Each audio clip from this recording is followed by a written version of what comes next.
What if letting go was the way to everything you've ever wanted? You only lose what you cling to. The Buddha.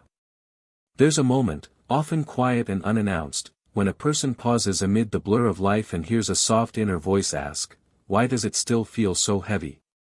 You've tried hard. You've planned your future with precision, chased the promotions, managed the relationships, maybe even cultivated a spiritual practice. Yet beneath it all lingers a strange tension, a quiet hum of unease that says, "I'm still not there yet." We live in a time that glorifies control. Society teaches us to grab life with both hands, tighten our grip, out-hustle uncertainty, and manifest success by force of will. This constant striving isn't just external, it becomes our identity. The achiever. The doer. The one who makes things happen. But what if that very effort is what's blocking the peace you seek? What if the more tightly you cling, the more distant joy becomes? And more radically, what if letting go, something you've been taught to fear or misunderstand, is not surrendering in defeat, but awakening in wisdom? That is the paradox at the heart of this journey. And it's a paradox that Buddhist philosophy has understood for over 2,500 years. In this exploration, we'll walk together through a deeper understanding of what it means to let go, not as a spiritual cliché, but as a radical, liberating, life-clarifying path. This is not about abandoning life, but about releasing resistance, so life can finally meet you where you truly are. Let's begin. The modern misunderstanding, letting go is not giving up. In the popular imagination, letting go is often equated with failure. We fear it means giving up on dreams, resigning ourselves to mediocrity, or worse, becoming passive. But nothing could be further from the truth. In Buddhist thought, letting go, Vasaga in Pali, is an intentional act of spiritual maturity. It's the moment we stop feeding the flames of craving and aversion. It's a gesture of clarity, not collapse. Letting go doesn't mean you don't care. It means you care too deeply to continue suffering for things you cannot control. It's a shift in orientation. A movement away from gripping toward trusting. And what you begin to trust isn't fate or passivity, but the wisdom of the present moment and the natural unfolding of your life, when unburdened by fear. When people speak about alignment, flow, or resonance, they're often pointing toward this, the felt experience of life cooperating with you when your inner state stops resisting reality. The truth is, life often begins to work not when we try harder, but when we soften into stillness. This isn't magic. It's clarity. It's not laziness. It's wise effort, the kind that doesn't fight reality, but responds to it with calm, centered awareness. Why this wisdom matters, especially later in life.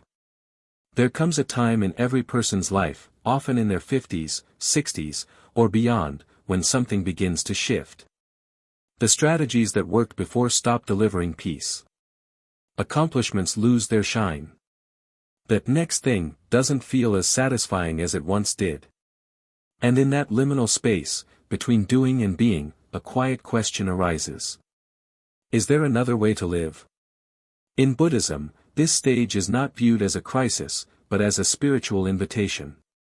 A time to harvest wisdom, to return to inner spaciousness, to peel away the identities that no longer serve. This stillness is not passive. It is luminous. It is pregnant with insight. It is the fertile ground in which the lotus of awakening begins to grow, not in perfect conditions, but in the muddy stillness of surrender. The problem is, our culture doesn't teach us to trust stillness. It teaches us to fear it. But Buddhist wisdom reminds us, in stillness, the truth emerges. And more often than not, the truth is this.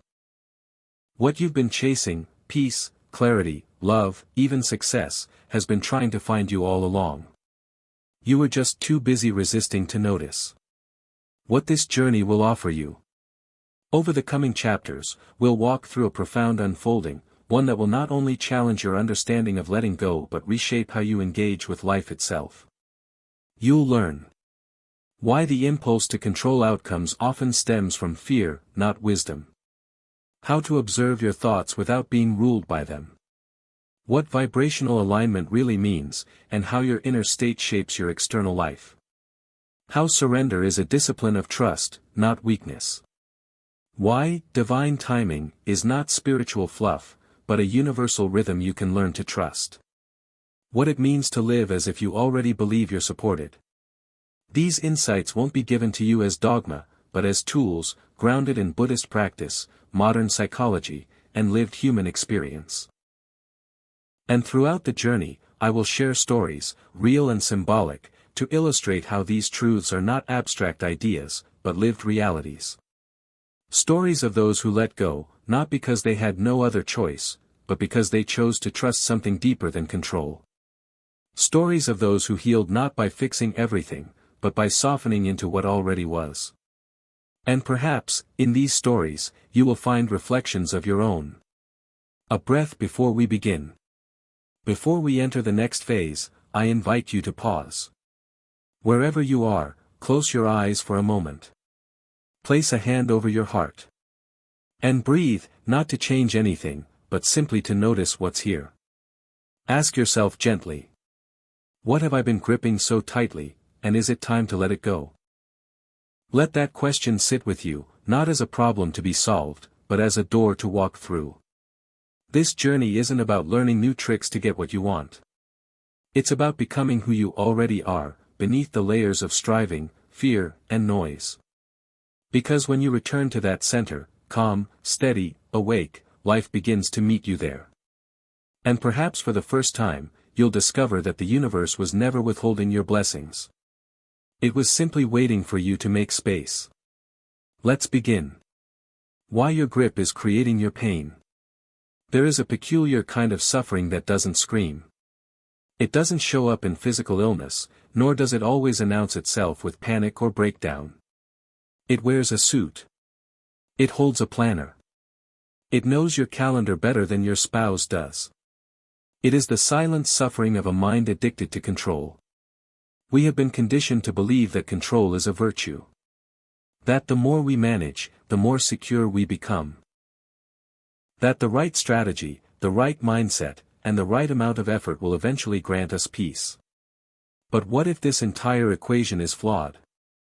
What if peace isn't the result of control, but what emerges only when control is released? Buddhism, in its many branches and languages, from Zen in Japan, to Theravada in Sri Lanka, to Tien in Vietnam, offers a radical reframing of suffering. It doesn't tell us to try harder, it asks us to look deeper. And what it finds at the core of much human pain is a single attachment. The need to control what cannot be controlled. The mechanics of mental clinging. Let's get specific. What do we try to control?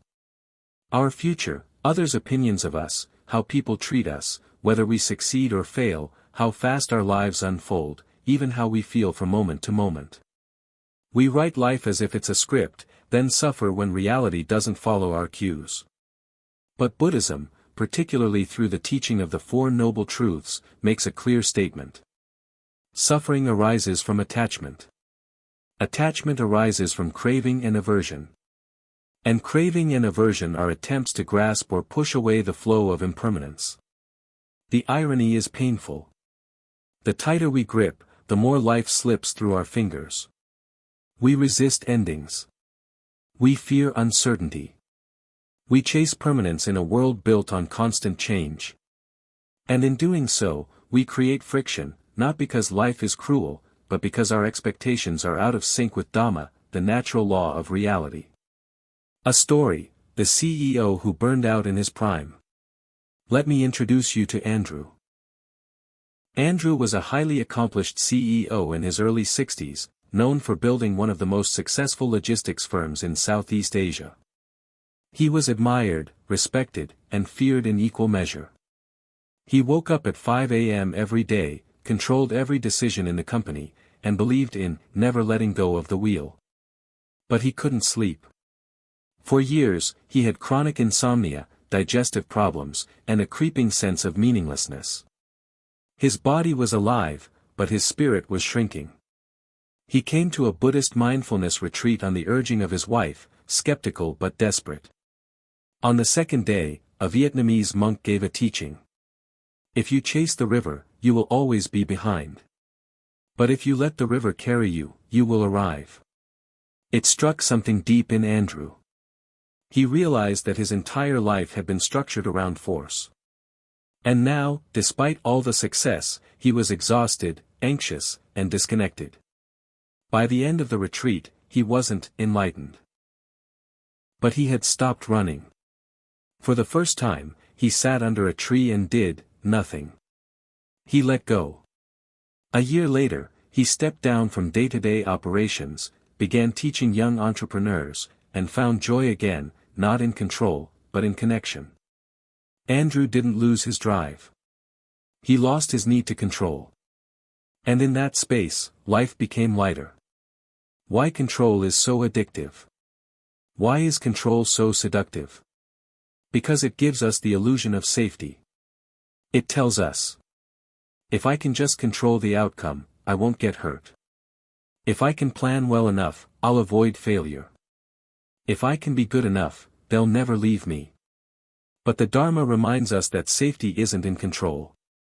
It's in clarity. It's in understanding what is truly yours, and what isn't.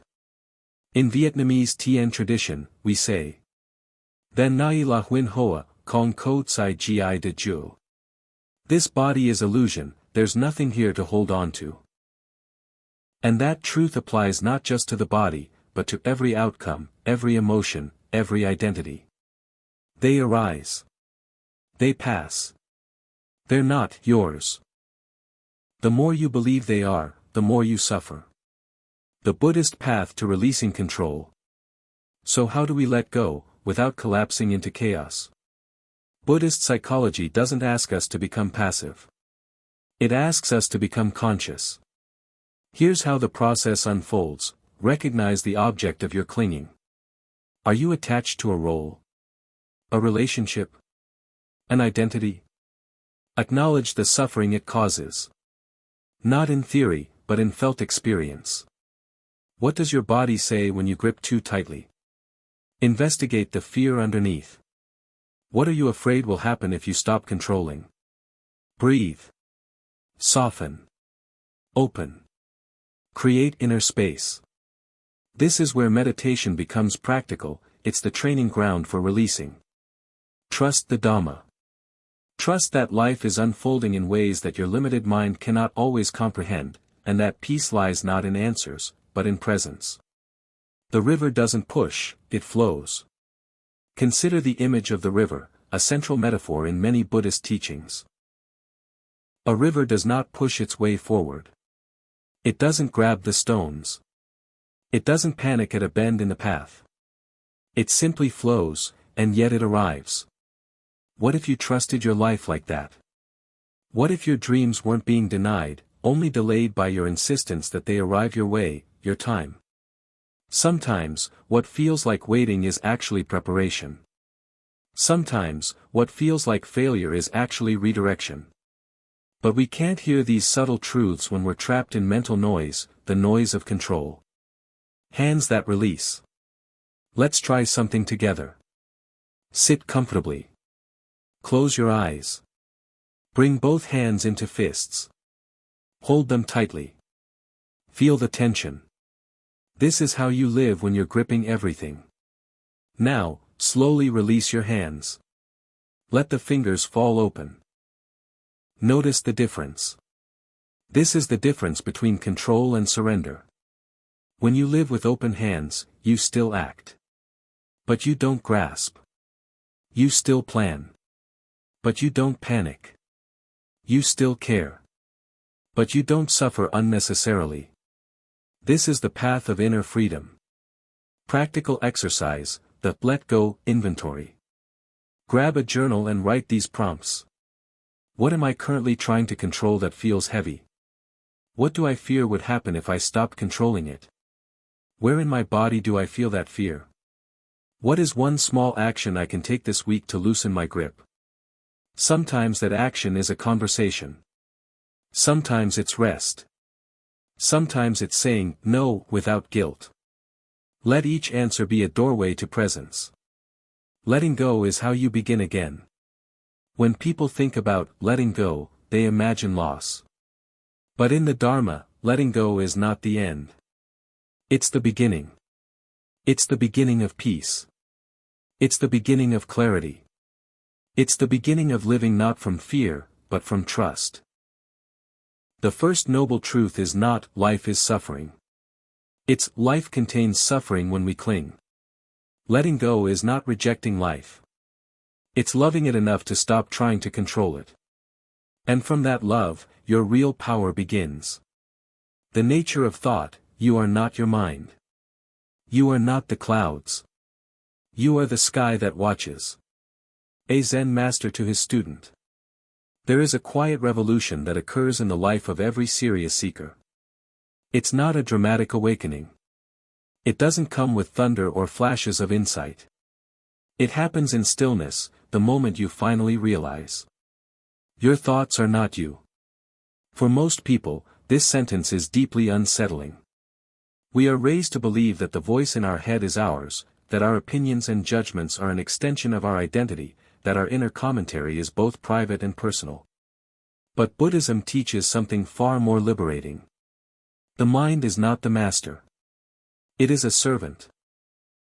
And when we forget this, when we identify completely with our thoughts, without question, without pause, without clarity, we become imprisoned by illusions that were never truly ours to begin with. Cyclone the tyranny of thought, when the mind becomes the master. Let's start with an uncomfortable truth: most of our suffering doesn't come from the events of life, but from the stories we tell ourselves about them. The breakup wasn't just painful, it meant, I'm unlovable.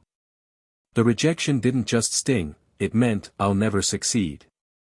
The silence of a friend becomes, they must be angry with me. These conclusions don't arise from wisdom. They arise from a reactive, untrained mind, a mind that jumps, judges, compares, and catastrophizes without end. The Buddha called this the monkey mind, ever restless, ever grasping, swinging from one thought to another without peace. But here's the paradox: the mind's chaos is not the enemy. It is simply untrained energy. And like a wild horse, it becomes beautiful only when you stop fighting it. And start observing it. From reactivity to awareness. Let's explore one of the most powerful tools in the Buddhist tradition, mindful observation. This is not meditation as escape. It's meditation as confrontation. You are not trying to silence your mind, but to see it clearly for what it is. Imagine this. You're sitting by a stream. Leaves float past on the surface of the water. Each leaf is a thought, a memory, a fear, a hope, a fantasy. Most of us spend our lives jumping into the stream, grabbing the leaves, clinging to one, pushing another away. But mindfulness invites a new relationship. You sit on the bank. You watch. You don't interfere. You don't judge. You don't follow. You observe.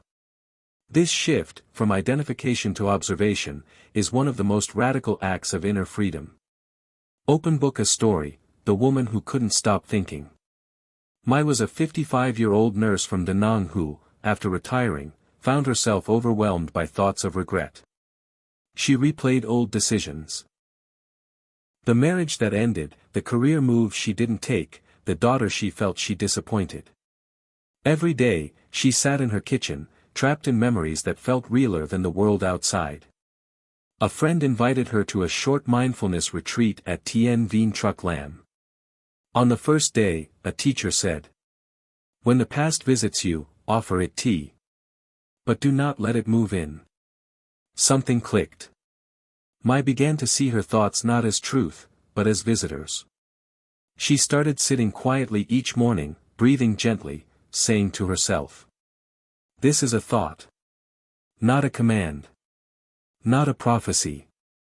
Just a cloud." Within weeks, her mind softened. The regrets didn't vanish, but they lost their grip. She began to enjoy the garden again. She laughed more. Her daughter noticed her brightness returning. She hadn't escaped her mind. She had disidentified from it. Where do thoughts come from? Let's ask a deeper question now. Where do your thoughts come from? Are they truly yours? Or are they echoes of your upbringing, your culture, your trauma, your parents' fears, society's demands? Modern neuroscience confirms what the Buddha intuited. Most thoughts are not conscious choices. They are conditioned responses. The mind is a recording device, not a creator. It collects, categorizes, and replays, sometimes endlessly. That voice saying, "I'm not good enough," might sound like you. But listen closely, it might be your mother, or a teacher from childhood, or a former partner whose words became your inner critic. The Buddha didn't say, "Banish your thoughts." He said, "See them clearly. All that we are is the result of what we have thought." Dhammapada. But that's only the first line. The rest is this. The mind is everything. What you think, you become. So if you want to change your life, you begin by changing how you relate to thought. The lake and the moon, a teaching from Zen. In Zen, there's a beautiful image. The mind, when still, is like a lake on a full moon night. Its surface reflects the moon with perfect clarity. But when disturbed, the water ripples. The moon distorts. Yet the moon never changed. Only the reflection did. In this metaphor, the moon is reality. The lake is your mind. When the mind is agitated, your perception of reality is warped. But when the mind becomes still, truth reveals itself. The still mind doesn't ignore life. It reflects it accurately. This is not philosophy. It is practice. And the more you sit, observe, breathe, the more still your lake becomes. Crossed swords thought is not the enemy, reaction is. Let's be clear, thoughts are not the problem. They are tools. They are part of the human experience. What causes suffering is not thought, but our automatic, unconscious reaction to it. Let's take a common example. What if I fail? This is a thought. If you believe it, you spiral into anxiety. You begin to prepare obsessively. You get defensive. You compare yourself to others. You lose sleep. But if you see it, simply, as a thought. You breathe. You notice. You nod at it like an old friend. Ah, that again. And you return to your breath. The thought may return. That's fine. You simply watch it again. You do not fight it. You do not obey it. You recognize it for what it is, impermanent mental weather. The thought journal. Try this simple exercise for 1 week. 1. Each time you notice a strong thought, write it down. 2. Ask, is this true? Then ask, is it useful? 3. Then write, this is just a thought. 4. Close your eyes. Take 5 breaths. 5. Let it go. Over time, this practice reconditions your mind. You stop being the slave. You become the sky, not the clouds. Thoughts are not the self, the anatta insight. One of the most powerful and challenging insights in Buddhism is anatta, not self. This doesn't mean you don't exist. It means that what you think of as you, your thoughts, your emotions, your body, are not permanent, unchanging, or independently existing. They are processes. They are conditioned. They arise and pass away. So when a painful thought arises, I am a failure, I am alone, I am broken, the practice is not to argue. It is to see the illusion of identity within it. You are not the thought. You are the awareness watching the thought arise and pass. That awareness? It is untouched. It is clear. It is free. And it is always available, in this breath, in this moment. Thought is a tool, not the truth. To wrap up, here's what Buddhist insight teaches us. Thoughts are not facts. They're suggestions. Not all of them are wise. The mind is a conditioned organ. Its content depends on your history, not your truth. You are not your thoughts. You are the space in which they arise. Peace does not come from controlling thoughts. It comes from observing them with compassion. This is not an escape from thinking. It's a return to clarity, a coming home to the sky behind the clouds.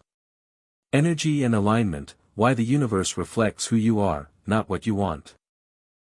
In the modern world, we've been taught to believe that if we want something badly enough, we will eventually get it. Desire, when combined with effort, is seen as the engine of success. We write goals. We visualize results. We hustle. And yet, so often, something still feels misaligned. You want peace, but you feel anxious. You want abundance, but you live in fear. You want love, but keep attracting rejection. What if the problem isn't that you're asking for the wrong things, but that your internal state is sending a different signal than your mouth? In Buddhist thought, this is not a new idea. Long before the modern law of attraction, the Buddha taught. What you think, you become. What you feel, you attract.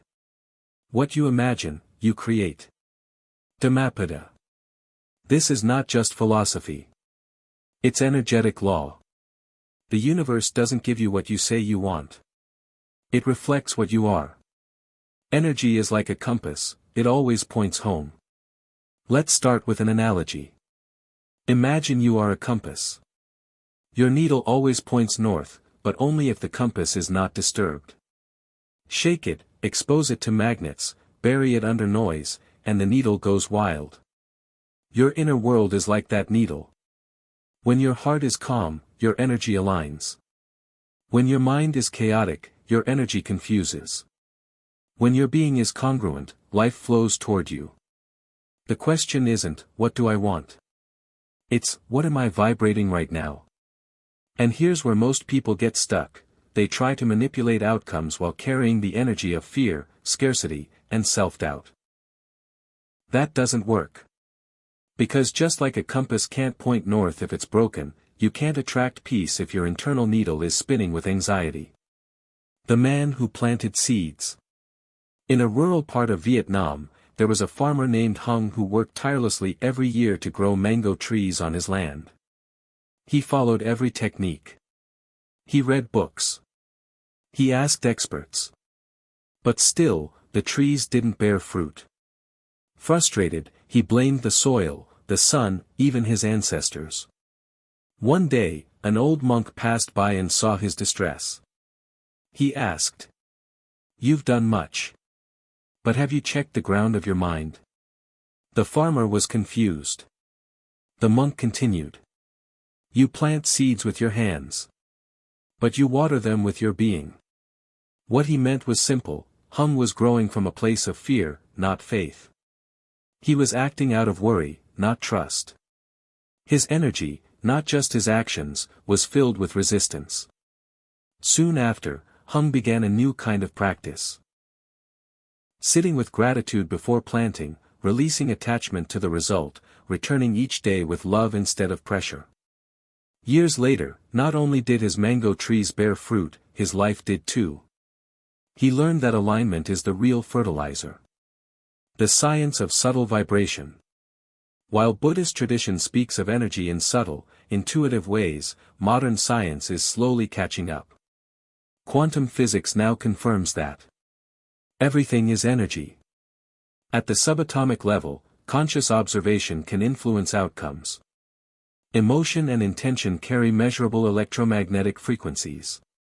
But Buddhist psychology knew this centuries ago. The mind is not just a thought machine. It's a vibration generator. When you think, "I'm not enough," you broadcast lack. When you feel, "Life is against me," you send out contraction. When you say, "I trust," but inside you panic, the universe listens to the panic, not the words. That's why the key to manifestation is not willpower, but alignment. Aligning energy through daily practice. So how do you shift your energy? It's not about pretending. It's about returning. Returning to your center. Returning to presence. Returning to truth, the unshaken stillness beneath the surface. Here are 3 core practices drawn from both Buddhist meditation and lived experience. 1. Daily stillness, samadhi. Sit for 10 minutes each morning. Before your phone, before your to-do list, before the world wakes up. Just sit. Breathe. Watch. Let thoughts pass. Let this stillness recalibrate your internal compass. 2. Gratitude in motion, mudita practice.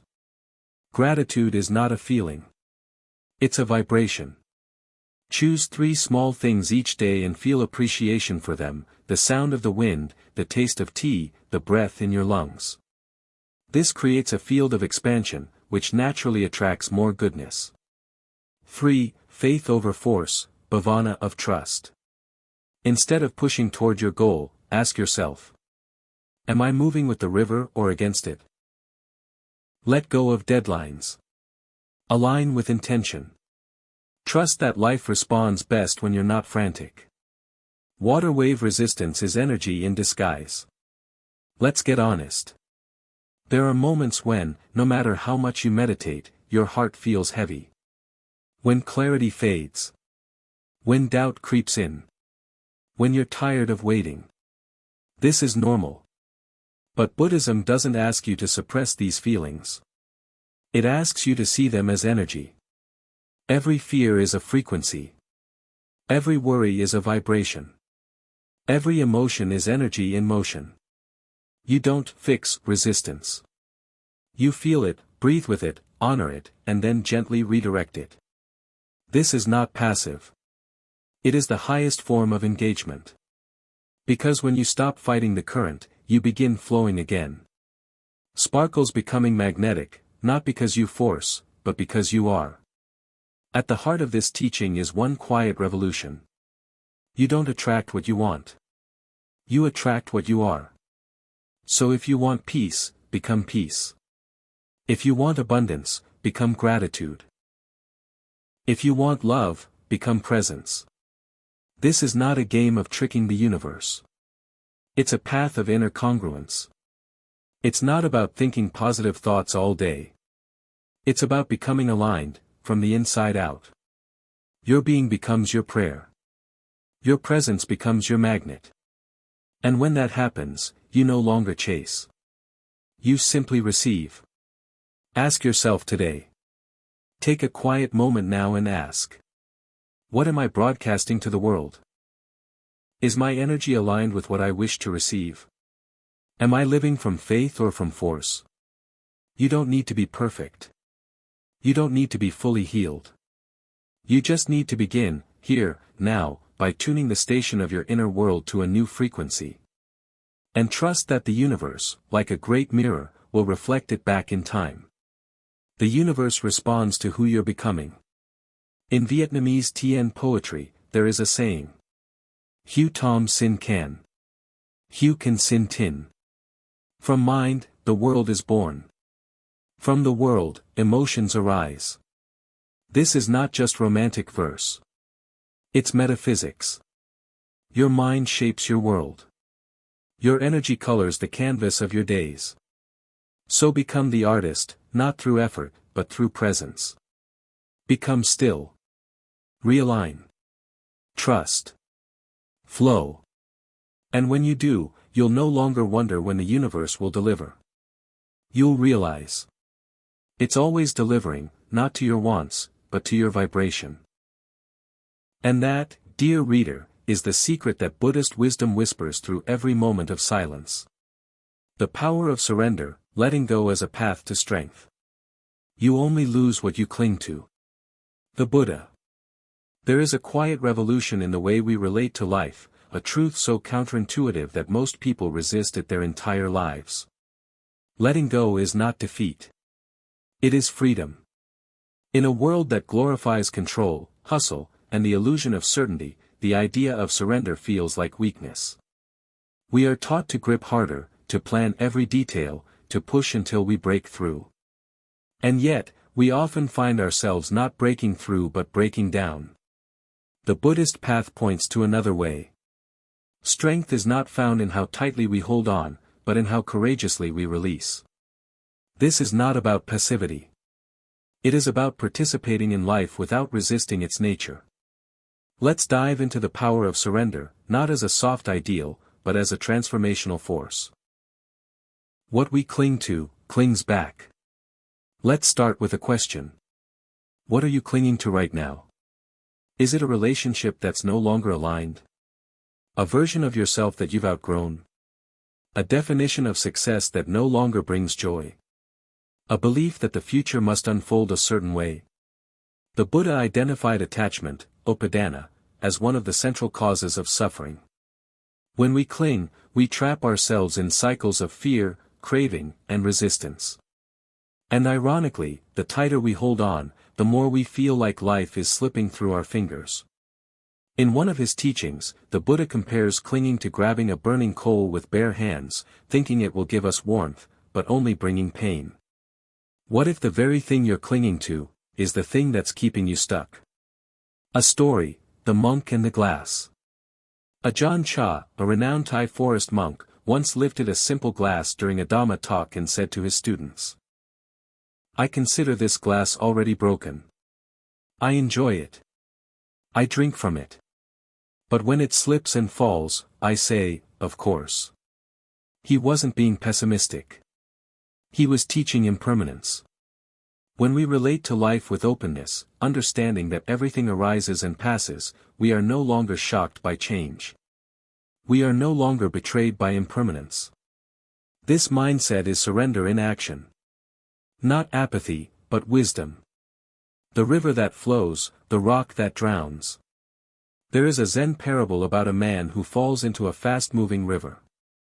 Panicked, he begins to grab for branches, rocks, anything to save himself. But each time he grabs, the force of the water pulls him under. Finally, exhausted, he lets go. And he floats. This is what clinging does, it creates the illusion of safety while generating real danger. And this is what surrender does, it feels terrifying at first, but it is the beginning of freedom. The question is not, how do I make life obey me? The real question is, how do I move in harmony with life's natural flow? What surrender is not. Before going further, let's be clear about what surrender is not. Surrender is not weakness. It takes immense strength to release control. Surrender is not giving up. It's giving over to something wiser than the ego. Surrender is not irresponsibility. You still show up fully, but without gripping outcomes. Surrender is not passive. It's an active trust in the intelligence of life. When a lotus blooms, it does not force its petals open. It responds to sun, soil, and season. This is embodied surrender, participation with grace. The practice of surrender, a daily path. So how do we cultivate surrender, especially in a world that demands results, praise, and certainty? 1. Breathe into the moment. Every in-breath is a receiving. Every out-breath is a letting go. When you feel tightness in the body, constriction in the chest, or obsessive thoughts, pause. Place your hand over your heart. Take 5 slow breaths. Ask yourself, can I let go of needing this to be different, just for now? Even 5 seconds of surrender begins to rewire the nervous system. 2. Drop the story. Often, what we're clinging to is not reality, but a story about reality. They should have treated me better. This shouldn't have happened. I need to know how this ends. These are not facts. They are mental movies. They trap us in loops of resistance. Instead, practice saying, "This is what is. Can I meet it with presence?" In Vietnamese Tien tradition, there is a phrase. Chan Nim La Gap Su That Nu No Dang La. Mindfulness is meeting reality as it is. This is surrender. 3. Release the timeline. Perhaps one of the deepest attachments we carry is to when life should deliver. I should be married by now. I should have succeeded already. I should be healed. But healing doesn't follow your calendar. Peace doesn't obey your deadline. Letting go of the timeline is not giving up. It's giving in, to divine timing, to karmic unfolding, to the seasons of your soul. Say to yourself, I don't need to rush. I trust the rhythm of my becoming. Puzzle piece resistance is suffering in disguise. When we fight life, we suffer twice. 1. From the event itself. 2. From our mental resistance to it. A job loss is painful. But thinking, this shouldn't have happened, multiplies that pain. A breakup is sad. But believing, I'll never love again, intensifies the sadness into despair. Surrender doesn't erase pain. It transforms it. Pain becomes a teacher instead of a tyrant. Uncertainty becomes mystery instead of anxiety. Loss becomes space, for new life to grow. Spiral Shell, a real-life reflection, the widow who found peace. Lon, a woman in her 60s from Hugh, lost her husband of 35 years to cancer. For months, she couldn't accept it. She clung to his memory, to old routines, to the idea that her life was now over. But one evening, while sitting by the perfume river, she noticed a leaf floating by. It didn't resist the current. It moved gently, without fear. She whispered aloud, "Let me be like that." That was the turning point. She began a daily ritual, lighting incense, writing letters to her husband, and then burning them, symbolically letting go. Not of the love, but of the need to control what could no longer be held. Years later, she said, "I didn't stop grieving. But I stopped drowning." This is the power of surrender. Not escape, but emergence. Letting go unlocks the flow. You may have heard the saying, "Let go and let God." In Buddhist terms, this might be, release self-will and trust Dharma. When you surrender, you do not become powerless. You become aligned. Like a surfer who stops fighting the ocean and starts riding its wave, surrender places you in harmony with forces greater than the ego. From this state, action becomes inspired. Timing becomes natural. You stop chasing. You start allowing. And the universe, no longer blocked by your resistance, begins to deliver. The paradox, you receive more when you cling less. This is one of the great paradoxes of the spiritual path. When you let go of love, deeper love comes. When you release the obsession with success, meaningful work appears. When you stop demanding peace, it arrives softly in the quiet space you've made. Why? Because clinging is a closed fist. Surrender is an open palm. And only open hands can receive. Let go like the sky releases the rain.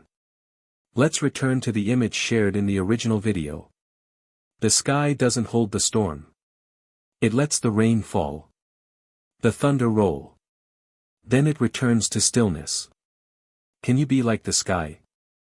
Can you allow feelings to arise and pass?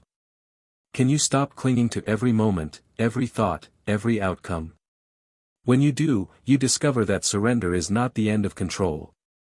It is the beginning of liberation. Living lightly, the grace of simplicity. A muddy river clears not by force, but by settling. Buddhist proverb. If surrender is the art of releasing resistance, then simplicity is the atmosphere where peace breathes. We live in a world addicted to complexity. More choices. More devices. More noise. We chase, accumulate, compare, prove, perform, until our very soul feels crowded. And then something happens. A moment of stillness. A crisis that cracks our certainty. A question that echoes in the night. What if I've been carrying too much? This is not just a practical question. It is a spiritual one. To live lightly is not to live carelessly. It is to live in alignment with the truth of impermanence, the gift of enoughness, and the freedom of inner clarity. Let us explore what it means, deeply, practically, and spiritually, to live lightly in a world of heaviness. The weight we carry is often invisible. You might wake up tired, not because you didn't sleep, but because your soul didn't rest. You might feel overwhelmed, not because of what's happening, but because of the mental noise you've accumulated. In Buddhism, this weight is called upadana, grasping. Not just for things, but for identity, memory, expectation, and control. Here are some invisible weights many of us carry. The need to prove our worth through achievement.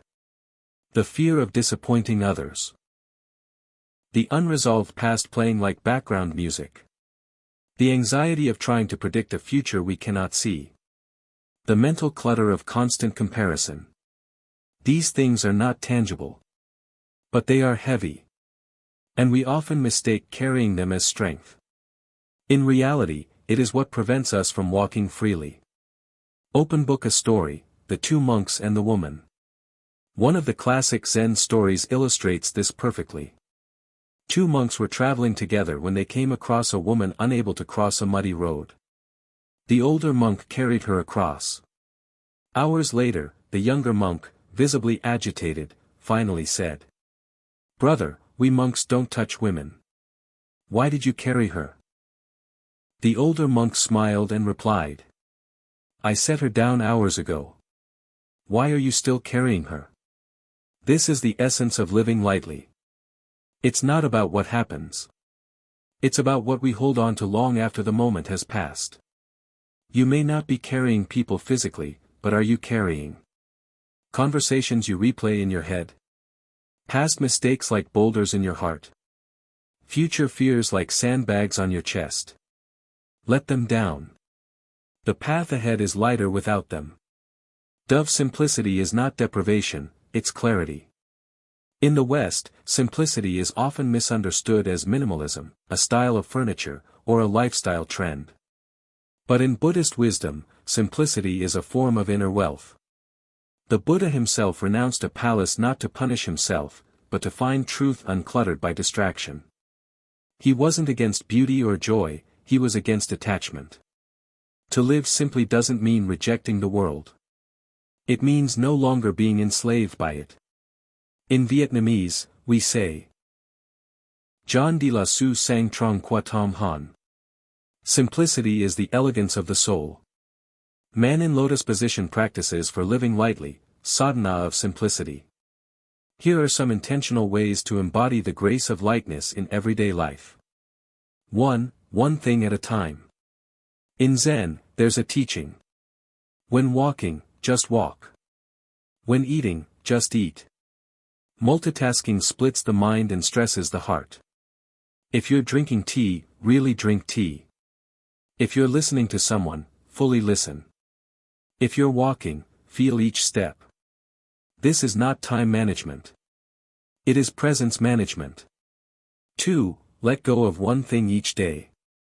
Make it a practice to release. An object you no longer use. A grudge you no longer need. A digital notification that doesn't serve you. A mental belief that causes tightness. Detachment isn't denial. It's liberation. You don't need to throw everything away. Just learn to ask. Is this useful, or is it noise? 3. Sabbath for the soul. Set aside one day or hour each week with no devices. No to-do list.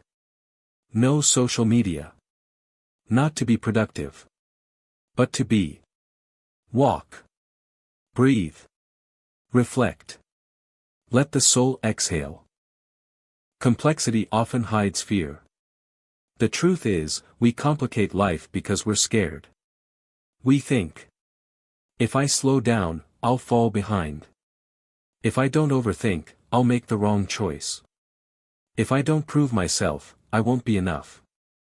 So we layer our lives with noise, options, roles, obligations, all trying to outrun the fear of just being ourselves.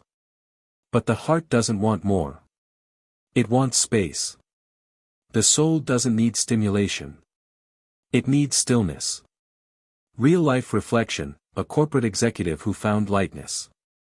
Sun was a tech executive in Singapore, managing global teams, always on the move, chasing quarterly goals. From the outside, he had it all. But internally, he was suffocating. He began waking up with panic. Lost touch with his family. Forgot what silence sounded like.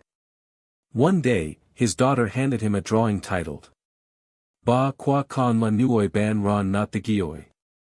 That broke him. He took a sabbatical. Not to travel, but to listen. He moved into a small monastery in Chiang Mai for a month.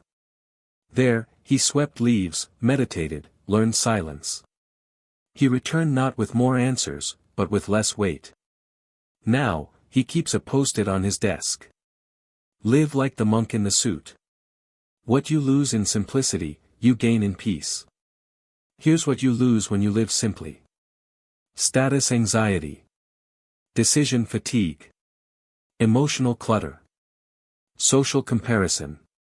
Busyness as a badge. And here's what you gain. Time. Presence. Joy in small things. A mind that hears itself. A heart that remembers what matters. Simplicity is not the absence of richness. It is the refinement of it. Final reflections: float, don't struggle. Think of life like a vast river. You can splash, scream, and fight the current, or you can learn to float. You may still face rapids, but you'll no longer drown in resistance. Lightness is not an escape from responsibility. It is the refusal to carry what doesn't belong to your soul. In the Dhammapada, it is written, let go of what is not yours. For what is not yours is a burden. To live lightly is to return to your essence. Before the striving. Before the fear. To return to now, where nothing is missing. Trusting timing, why life delivers when you are ready. Your life is unfolding exactly as it should. Not on your schedule, but on your soul's. Buddhist teaching. In a world obsessed with urgency, patience feels like weakness. We're told to hustle. To plan. To accelerate. We've made success synonymous with speed, and waiting a sign of failure. But the deeper truth, one known by sages, monks, and those who have suffered and awakened, is this. Life has its own rhythm. And you are not late. Trusting timing is one of the hardest, and most liberating, practices on the spiritual path. It asks you to surrender your agenda to the mystery of the unfolding. It invites you to see delays not as denials, but as sacred alignments in disguise. Why we struggle with timing. Let's start honestly. We crave instant answers because we fear the unknown. We measure worth by results.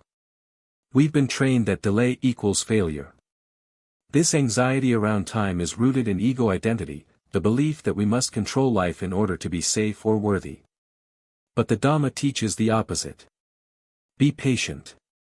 Whatever is meant for you will arrive, not when you want it, but when you are truly ready to receive it. Just as a lotus does not bloom before the soil warms. Just as a fruit does not ripen by force. The soul opens in its own sacred season. A parable, the bamboo and the rain. In a monastery in central Vietnam, an old teacher once asked his students to plant bamboo and observe. Weeks passed. Nothing. Some students gave up. Others replanted. One novice just watered the same patch every day. After months of no growth, a small sprout broke the earth. The teacher smiled. For all this time, the bamboo was growing underground. Rooting deep. Without this invisible preparation, it could never rise tall. Trust the unseen work. This is the truth about timing. So much of your growth happens beneath the surface. Just because it's not visible doesn't mean it's not real. Waiting stagnation. To wait, mindfully, is not to be passive. It is to be receptive. There are two kinds of waiting. 1. Egoic waiting, full of impatience, fear, control. Why isn't it happening yet? 2. Sacred waiting, full of trust, presence, readiness. I am here. I am listening. I am aligning. The Buddha taught. Just as the moon grows full, not by force but by phase, so too does truth reveal itself in the fullness of time. Can you sit by your inner river without demanding a tide? Can you feel your readiness deepen instead of rushing results? Person in lotus position practices for trusting the divine rhythm. 1. Replace urgency with presence. When anxiety rises, I should be further by now. Pause. Ask. What in me is trying to outrun stillness? Return to the breath. Return to now. Your life is not on pause, it's unfolding right here. 2. Bless the delay.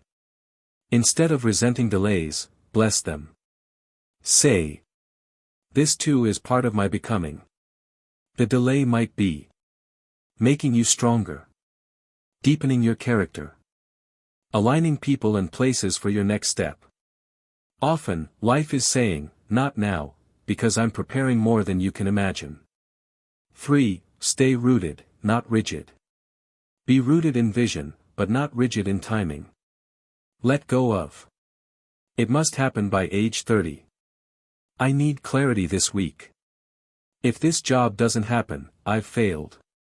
Instead, say, I trust that what is mine will find me when I'm truly ready to honor it. A real-life story, Min's late calling.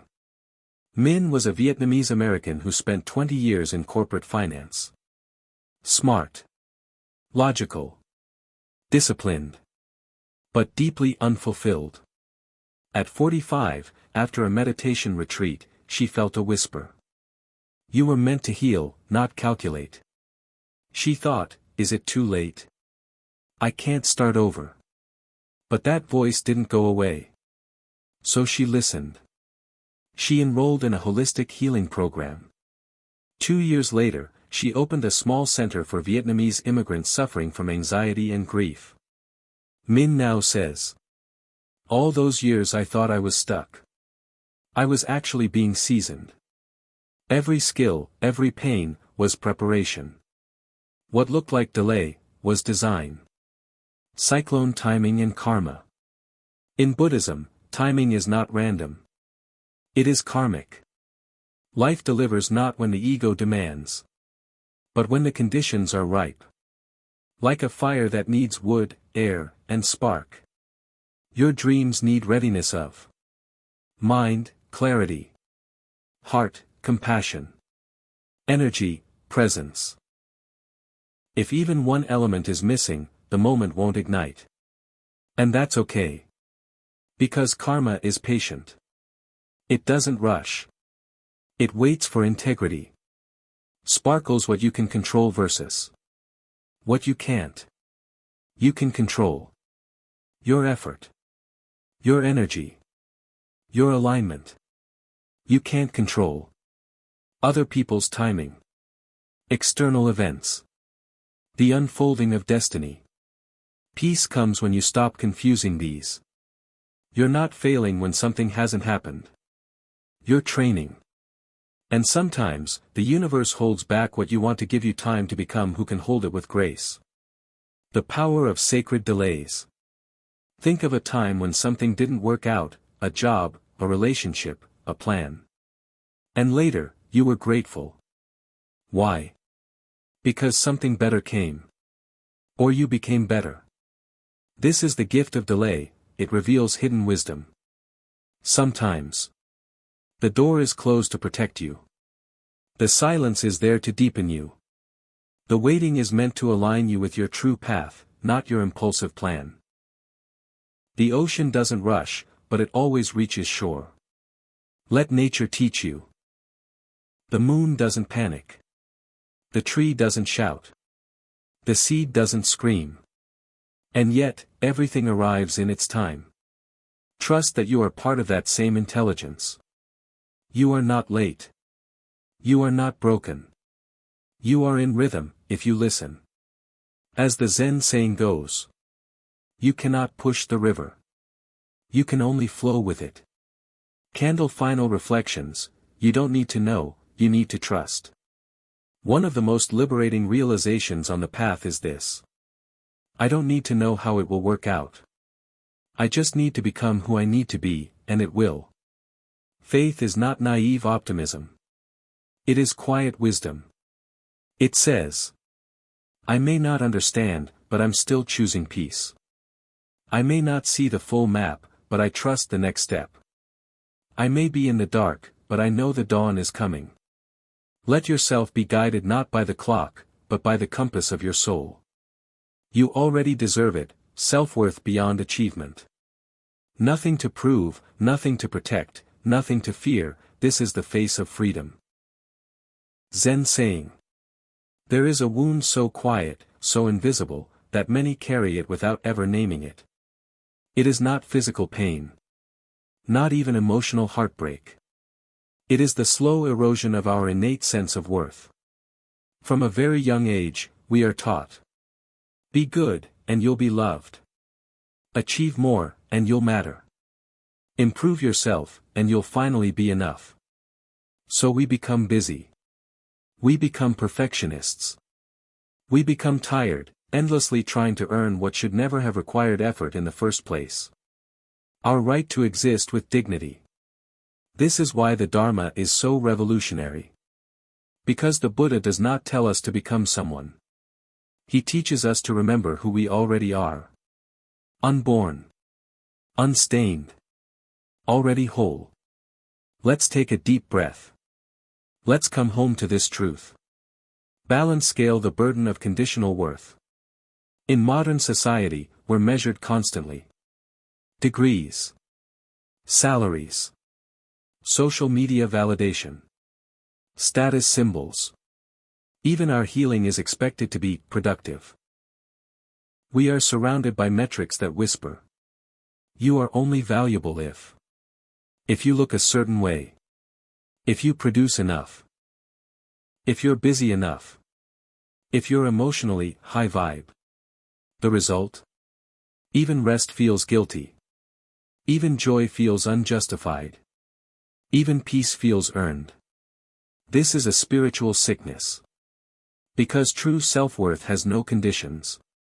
It is not a prize for the worthy. It is the starting point of liberation.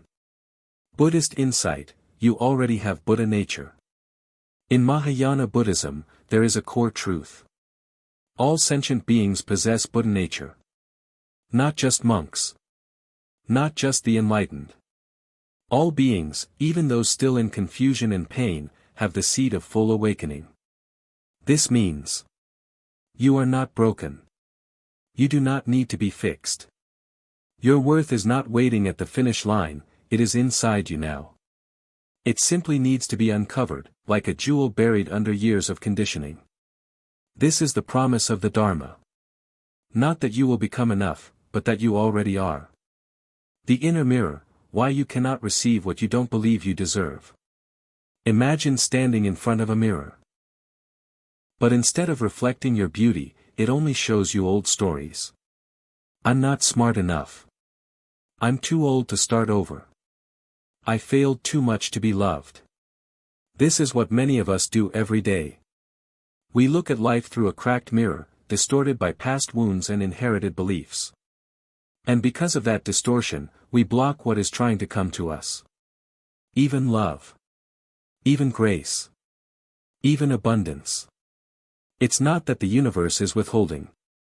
It's that we are unavailable to receive. A story, the woman who couldn't accept praise.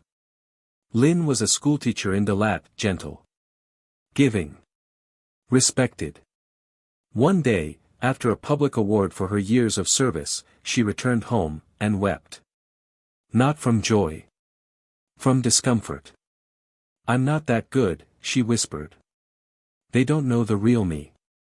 Her therapist later said. You've built a whole identity around being unnoticed. Praise feels dangerous to someone who believes they must stay small to stay safe. This is common. Many of us carry imposter syndrome, not because we are fake, but because our inner mirror has never been cleaned.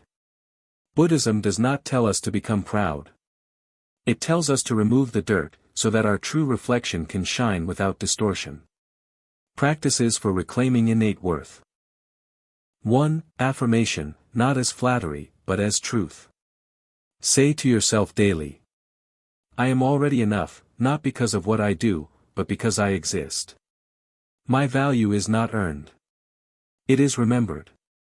Even in stillness, I am worthy of love. Let these words feel awkward. Say them anyway. They are mantras that erode centuries of conditioning. 2. Silence the inner prosecutor.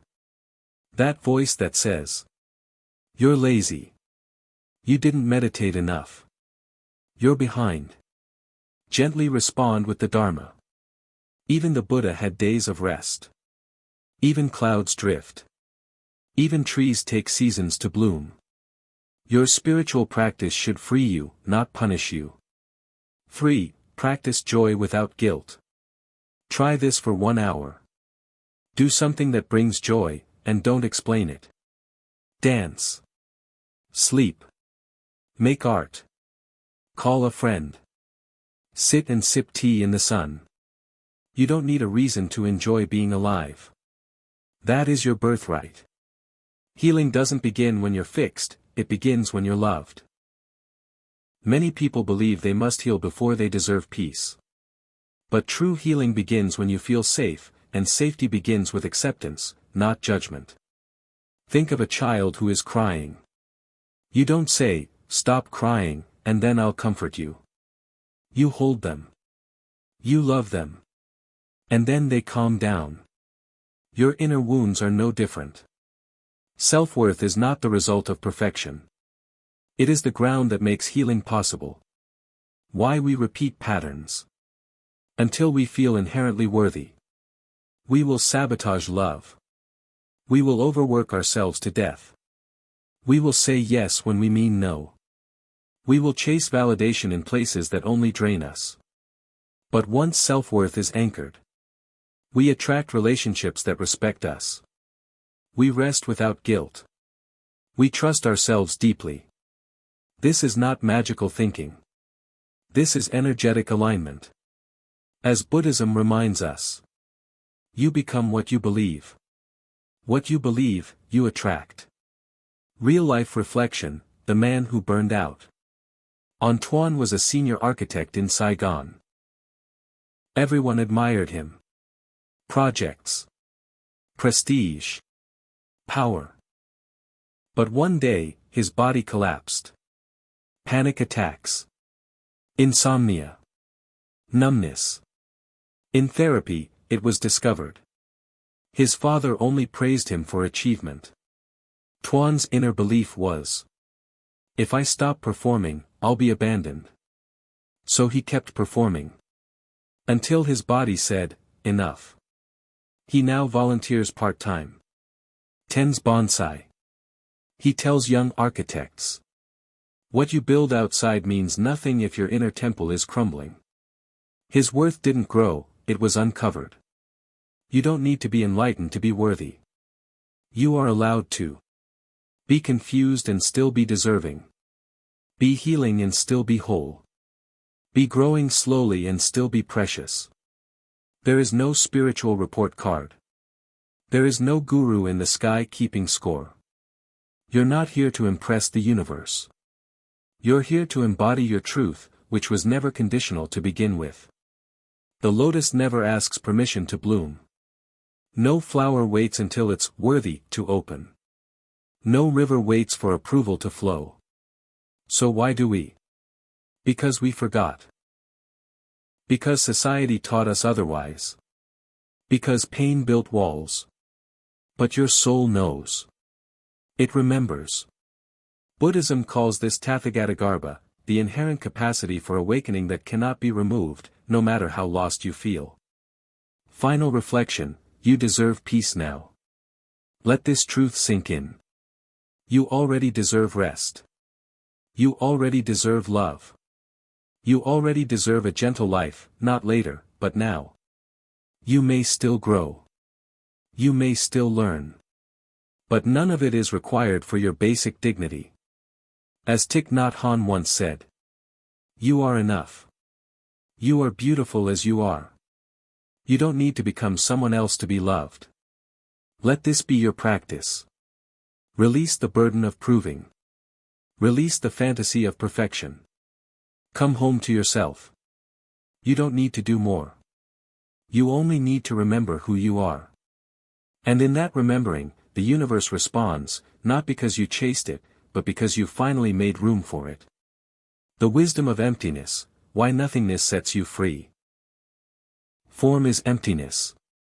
Emptiness is form. The same is true of feelings, perceptions, formations, and consciousness. Heart Sutra. There comes a moment on every sincere path when words are no longer enough. When comfort fades, when identity becomes heavy, when all the striving begins to feel hollow. That moment isn't a mistake, it's an invitation. An invitation into emptiness. But emptiness in Buddhism is not despair. It is not lifelessness. It is not the cold void the modern world fears. Emptiness, sunyata, is not the absence of life. It is the absence of illusion. It is the clear space in which life finally breathes, unburdened. To the untrained mind, that sounds frightening. But to the one ready to be free, emptiness is the final release, from suffering, from ego, from clinging, from fear. The moment you understand emptiness not with the intellect, but with the heart, you awaken to this stunning realization. There is nothing to hold. And therefore, there is nothing that can be taken from you. We fear emptiness because we don't understand it. From the moment we are born, we are taught to fill. Fill the calendar. Fill the silence. Fill the void in our hearts with achievement, attention, affirmation. Even our spiritual paths become cluttered. We try to achieve enlightenment. We accumulate knowledge like spiritual possessions. We turn practice into performance. And beneath it all, one fear whispers. If I let go of all this, what will be left of me? But this question assumes that you were ever a fixed thing to begin with. Emptiness doesn't erase who you are. It reveals that what you are is vast, fluid, and free. Emptiness is not nothingness, it's boundlessness. Let's clarify, emptiness doesn't mean absence of experience. It means absence of inherent, fixed identity. Nothing exists independently, permanently, or in isolation. Everything arises. Dependent on conditions. Changing in every moment. Interconnected with everything else. Your thoughts. They arise from memory, emotion, perception. Your self. It arises from habit, name, sensation, social roles. Strip that away, and what remains? Not a dead void, but spaciousness. Like the sky after a storm. Like a room emptied of clutter.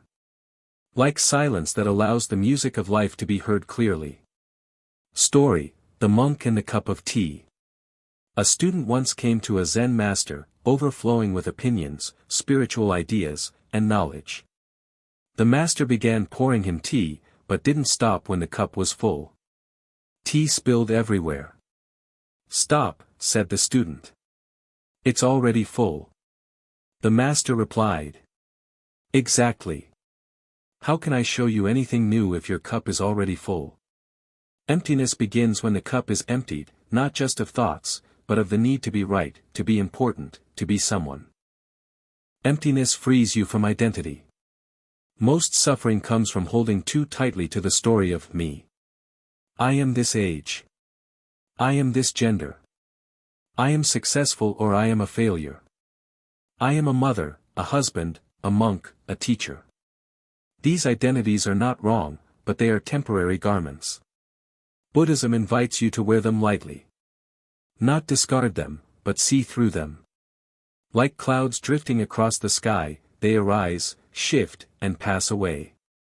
What remains? The open sky of your awareness.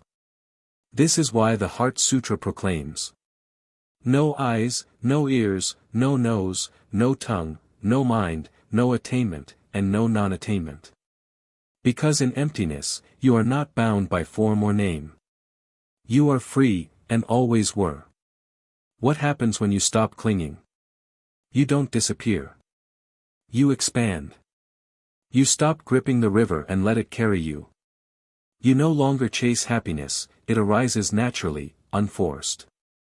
You no longer fear loss, because you no longer claim ownership. You no longer suffer from control, because you see that there was never a controller to begin with. Emptiness is not nihilism. It is compassion. Because when the I softens, what remains is deep connection with all beings. You are no longer separate. You are the breath of the world. Real life, letting go in grief. Lon lost her father after a long illness. The pain was immense. But what deepened her suffering was a belief. I've lost a part of myself. She held on to memories, guilt, regrets. She couldn't cry, because crying would mean letting go. During a meditation retreat, a monk offered her this. Your father was never separate from you. He is the rain in your garden. The silence in your morning tea. You don't need to hold on to his image. He is already here, but only when you stop grasping. She wept. 4 hours. Not because she lost something, but because she felt it, deeply, for the first time. This is the power of emptiness. It doesn't take away. It returns you to what has always been present, once illusion falls away.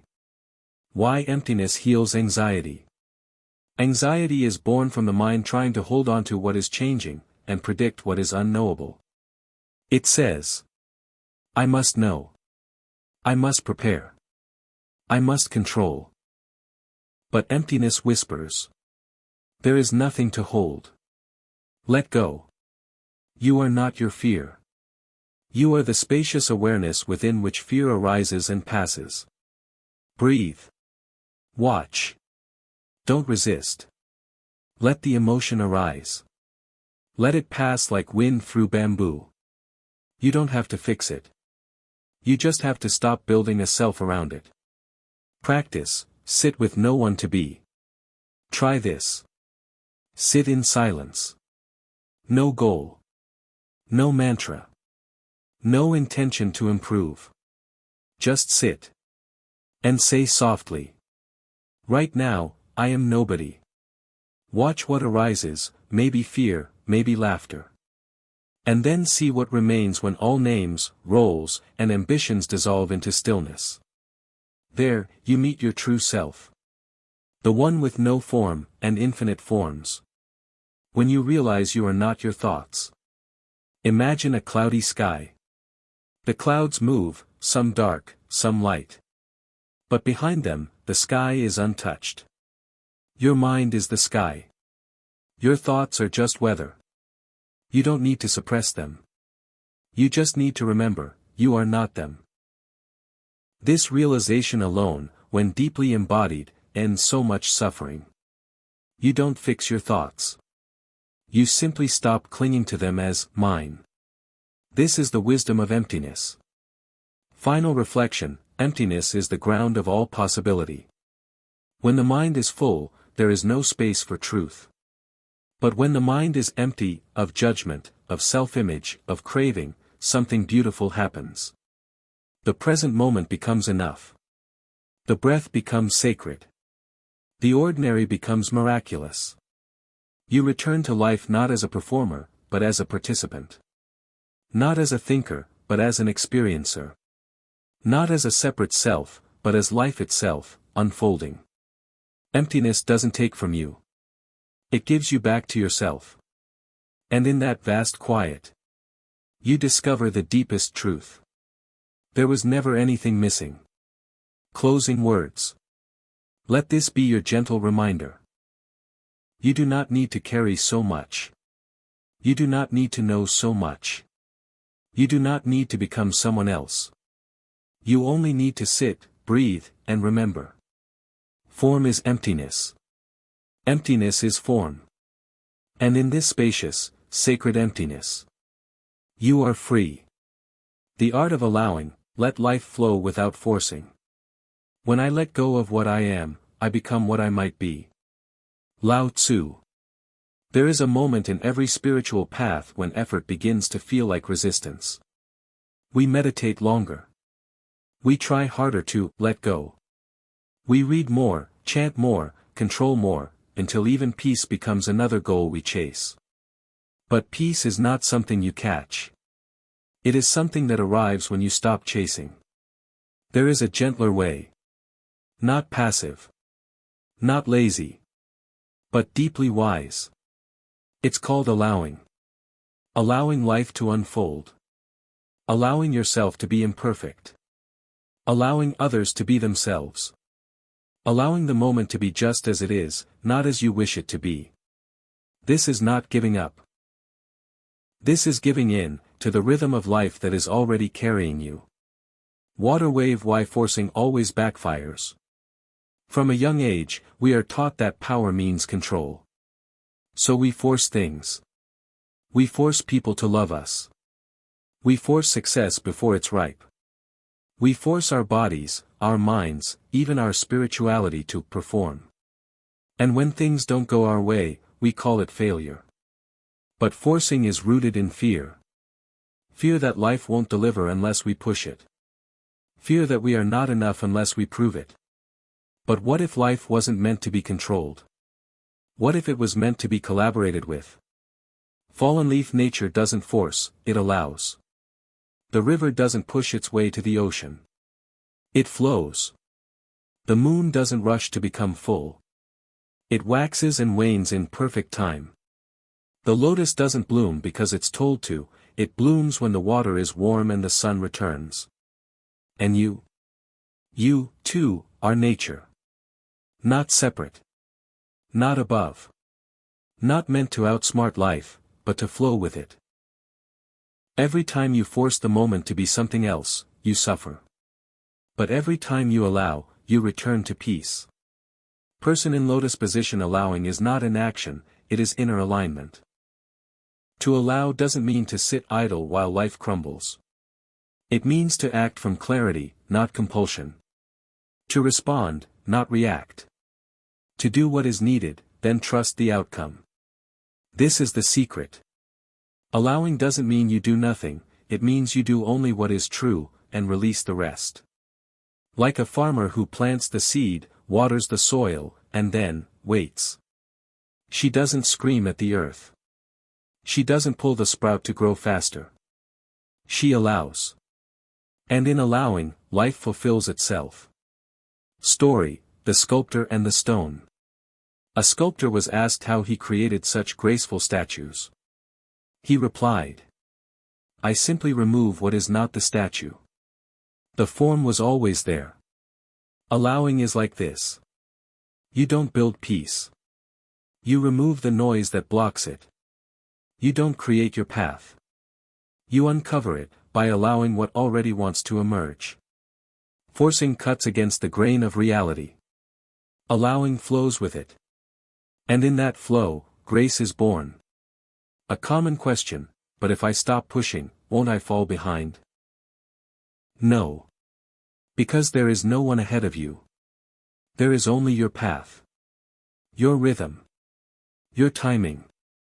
This is where Buddhism offers a gentle correction to the modern mind. There is no path to peace. Peace is the path. If your striving is born of fear, it will lead you deeper into restlessness. But if your action is born of presence, even the smallest step will be filled with meaning. What we resist, persists. Have you ever noticed? The more you try to fall asleep, the more awake you feel. The more you try to be calm, the more tense you become. The more you try to force happiness, the more hollow it feels. This is not coincidence. Because resistance creates contraction. And contraction blocks life's intelligence. The paradox is this. The more you allow things to be, the more they begin to shift. Not because you pushed, but because you gave them space to breathe. Real life, the woman who let her life breathe. She was a marketing executive in Hanoi. Every hour of her day was scheduled. Meditation at 5 a.m., gym at 6, meetings till late, affirmations, vision boards, all in a quest for alignment. But she was exhausted. And angry. In one retreat, a monk asked, "If you stop all effort, who are you then?" She cried. Not from sadness, but relief. For 1 week, she did nothing productive. She simply sat, walked, slept, observed. And something miraculous happened. Her insights deepened. Her breath softened. Her joy returned, unchast. Because finally, she wasn't forcing her life to fit a mold. She was letting it bloom. This is the art of allowing. Let emotions arise, without needing to fix them. Your sadness isn't a mistake. Your anxiety isn't a flaw. Your fear isn't a failure. They are weather. You are the sky. Let them move. Let them change. Let them be. Don't rush to label, solve, or transcend. Sometimes the most compassionate thing you can do is just sit with what is, and say, yes. Even this is allowed. That is how you become whole. Practice the allowing breath. Sit for 5 minutes. Close your eyes. Let the breath move naturally. Each time a thought arises, whisper. This too. Joy. This too. Tension. This too. Restlessness. This too. No need to fix. Just welcome. After a few minutes, you may feel a shift, not because anything changed, but because you stopped trying to change it. This is allowing in action. Soft. Still. Powerful. Let life find you. Sometimes we try so hard to find our purpose, our passion, our path, that we miss the obvious. It is already here. It is in your breath. Your smile. Your presence with another being. The tea you make. The words you speak gently. When you stop forcing life to be extraordinary, you realize. It already is. You don't need to chase the next thing. You only need to stop and see. Allow yourself to be found, not by doing more, but by being more available to this moment. Final reflection: surrender is not defeat, it's wisdom. Letting go is not giving up. It's giving into a deeper intelligence, the one that grows trees, forms galaxies, and breathes through you right now. You are not the doer. You are the vessel. When you stop forcing outcomes, life flows through you. And in that flow, you'll realize something stunning. Everything I chased was already on its way, I just needed to get out of the way. Let this be your practice today. Do what you must. Do it with presence. Then, step back. Trust. Allow. Not because you're certain. But because you're surrendered. The river never needs a map. It only needs permission to flow. So do you.